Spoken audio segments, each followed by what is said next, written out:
Accused Gilgo serial killer Rex Heuermann appeared before a judge today in Riverhead.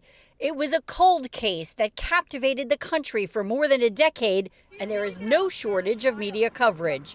The 59-year-old husband, father, and architect is charged with the murders of 3 women whose remains were discovered in 2010.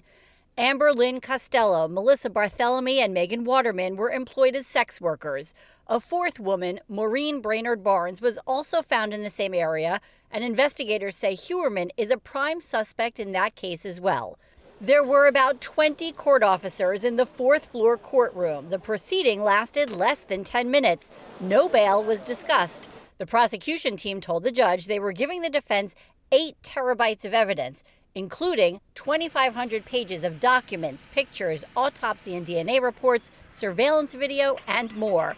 Suffolk District Attorney Ray Tierney says there is much, much more. Is when you're talking about this massive amount of material, we're just basically starting and then,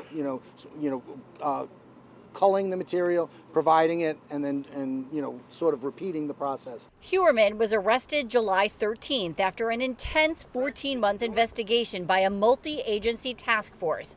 Heuermann was linked to the murders using DNA from hair samples found on the victims and a leftover pizza crust tossed in the trash, along with cell phone data and a Chevrolet Avalanche. There were family members of the victims in court, but they didn't speak with reporters.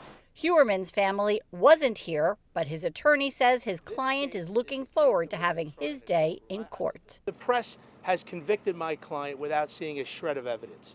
So he doesn't stand a chance with the press. And we're not going to try the case in the press. I doubt that any one of you for a moment have even contemplated the possibility that they have the wrong guy. Now, Brown said he would consider trying to get a change of venue. He also told reporters he would be adding attorneys to his defense team. Heuermann is due back in court September 27th. In Riverhead, I'm Shari Einhorn for NewsdayTV.